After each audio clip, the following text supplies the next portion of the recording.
तो दोस्तों कैसे हो। आज की वीडियो में हम वैगलिंग को स्केल करने वाले हैं और ये भी बताने वाले हैं क्या गोकू इसे सोलो कर सकता है कि नहीं। मैं वैगलिंग वर्सेस गोकू के ऊपर 2 वीडियोस बना चुका हूं और मैंने इन वीडियोस में फालतू में ही वैगलिंग को आउटर वर्सेस स्केल किया बिना किसी प्रूफ के। लेकिन आज की वीडियो में हम प्रॉपर स्कैन्स के साथ स्केलिंग करने वाले हैं। तो यार टाइम वेस्ट नहीं करते और वीडियो को स्टार्ट करते हैं। तो वैगलिंग की कॉस्मोलॉजी में कुछ चाइनीज कॉन्सेप्ट्स हैं, जैसे इसमें भी हेवंस है, लेकिन इसका यह मतलब नहीं है कि ये कॉस्मोलॉजी पूरी एशियन मिथोलॉजी पर बेस्ड है जब तक ये ड्रैगन बॉल की तरह कोई स्कैन नहीं दिखाते। वैगलिंग की कॉस्मोलॉजी में काफी ज्यादा कल्टीवेशन रिलीज है, लेकिन वो एक दूसरे को ट्रांसलेट नहीं करते क्योंकि मुझे इसका कोई भी ऑफिशियल स्कैन नहीं मिला। तो डाओ क्या है? डाओ एक वे है, चाइनीज में इसे रोड पाथ कोर्स भी कहते हैं। ये इंसान के लिमिटेशंस को तोड़ने में मदद करता है और इस वर्ष में भी कई कॉन्सेप्ट एग्जिस्ट करता है जो काफी हद तक चाइनीज मिथोलॉजी पर बेस्ड है, लेकिन इसका भी कोई स्कैन नहीं है। फिर इस वर्ष में यिन एंड यांग भी एग्जिस्ट करते हैं। फिर हमारे पास कल्टीवेटर्स आते हैं जो मार्शल और मिस्टिकल आर्ट्स में ट्रेनिंग करता है, इसलिए ताकि उसे लॉन्गेविटी इंक्रीज हो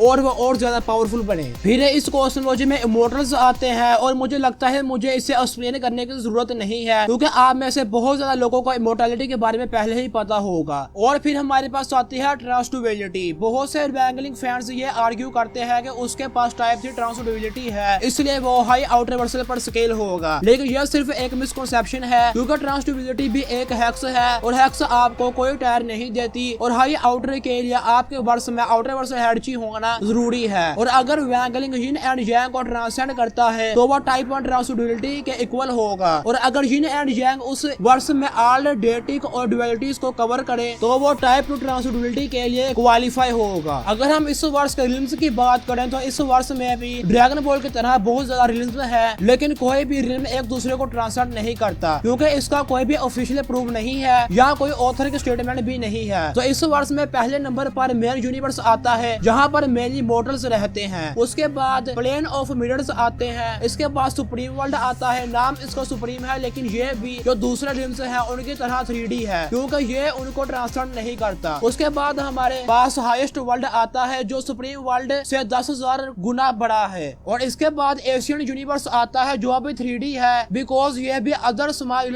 को ट्रांसलेट नहीं करता। इनके बाद हमारे पास गॉड्स के डोमेन आते हैं जैसे वैगलिंग का डोमेन और आउटर गॉड्स का डोमेन। और एक और बात, इनको आउटर गॉड्स कहा गया है, इसका यह मतलब नहीं है कि ये गॉड्स आउटर वर्सल हैं। आउटर वर्सल के लिए तुम्हें डायमेंशंस के कॉन्सेप्ट्स के भी बियॉन्ड जाना पड़ता है, इसलिए ये गॉड्स सिर्फ नाम के ही आउटर हैं और कुछ नहीं। और वैगलिंग का डोमेन को बताया गया है कि ये डोमेन आउटर गॉड्स और इनफाइनाइट यूनिवर्स को ट्रांसलेट करता है, तो वो 4D होगा। हाँ, तो इस वर्ष की कॉस्मोलॉजी यहाँ पर ही स्टॉप हो जाती है, इसके आगे कुछ नहीं है। मैं तुमको सही बात बताऊं, वैगलिंग के ऑथर ने वैगलिंग को अपने वर्ष में बहुत ज्यादा पावरफुल दिखाया है, लेकिन इसकी कॉस्मोलॉजी पर वर्क नहीं किया। अब वो वैगलिंग के कुछ फीड्स की बात करते हैं जो इसने परफॉर्म किए हैं। तो वैगलिंग ने अपने ऑथर को किल किया है, लेकिन यह फीड इसे बियॉन्ड फिक्शन नहीं कर देगा। यह सिर्फ breaking the fourth wall feed है जिसे गोकू ने अपने बचपन में परफॉर्म कर दिया था। इस फीड से वैगलिंग के पास प्लॉट मैनिपुलेशन हैक्स आती है। तो वैगलिंग ने यूनिवर्स को 10,000 से भी ज्यादा बार डिस्ट्रॉय कर रिस्टार्ट किया है जो इसे हाई यूनिवर्सल पर स्केल करता है बिकॉज इस वर्ष में यूनिवर्स इनफाइनाइट साइज है। और वैगलिंग ने अपने वर्ष में इनफाइनाइट हायर डिमेंशंस भी क्रिएट की है जो हाई हाइपरवर्सल फील्ड नहीं है क्योंकि यह 3D से हाई 4D डायमेंशंस है। हाई हाइपरवर्सल पर स्केल होने के लिए इनफाइनाइट डायमेंशन हाइड्ची होनी चाहिए जो ट्रांसेंडेंटल हो एक दूसरे से। और वैगलिंग ने ऐसे बीइंग्स को भी डिफीट किया है जो बियॉन्ड स्पेस और टाइम है, लेकिन यह सिर्फ 3D के बियॉन्ड 4D है। इनको आउटर पर स्केल करने के लिए इन्हें concepts of space and time के बियॉन्ड होना पड़ेगा जो कि वो नहीं है। और वैगलिंग ने ऐसे बीइंग्स को भी डिफीट किया है जो 10,000 पैरेलल वर्ल्ड्स को कंट्रोल करता है, तो वो हाई हाइपर हुआ? डेफिनेटली नहीं, बिकॉज ये 10,000 पैरेलल वर्ल्ड्स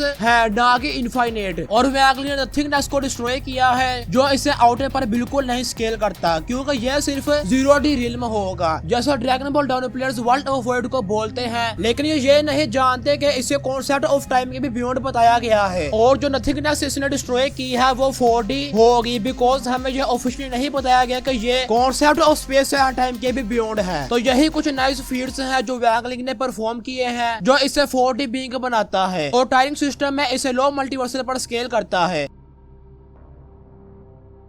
तो अगर तुम्हें यह जानना है कि क्या गोकू वैंगलिंग को सोलो कर सकता है कि नहीं, तो मैं तुम्हें इसका सिंपल आंसर देता हूँ। अभी के लिए गोकू की out reversal high out reversal वाली स्केलिंग वो तो 100% करेक्ट है, लेकिन डाउनो प्लेयर्स को ये बात हजम नहीं होती, ये अलग बात है। तो अभी के लिए हम गोकू के हाई आउट रिवर्सल स्केलिंग को साइड पर भी कर देते हैं और सिर्फ वर्सेस बैटल विकी का डाउन प्ले वाला गोकू यूज करते हैं, तो वो भी लो टू मिड डिफिकल्टी के साथ वैंगलिंग को सोलो कर देगा। और अगर वैंगलिंग फैंस मुझे उसकी हैक्स एबिलिटीज कमेंट सेक्शन में गिनवाना शुरू कर दे तो जरा इस स्कैन को भी रीड कर लो। और एक और बात, इसके वर्ष की कॉस्मोलॉजी 4D पर कैप करती है, तो जितने भी हैक्स इसने परफॉर्म किए हैं अपने वर्ष में वो भी 4D के ऊपर नहीं जा सकते। हाँ, एक चीज ट्रू है कि वैंगलिंग के पास ओमनी प्रेजेंट स्पीड है, क्योंकि उसने पूरे यूनिवर्स को अपने अंदर अब्सॉर्ब कर लिया था। और मैंने ड्रैगन बॉल की कॉस्मोलॉजी को स्केल करने से पहले वर्सेस बैटल विकी में ड्रैगन बॉल की कॉस्मोलॉजी का पेज रीड किया था। अगर आपको उसका डिबंक चाहिए तो मैं उसके ऊपर भी वीडियो बना दूंगा। तो दोस्तों, आज की इस वाली वीडियो में इतना ही। मैं मिलता हूँ आपसे नेक्स्ट वीडियो में एक टॉपिक के साथ। तब तक के लिए take care and good bye.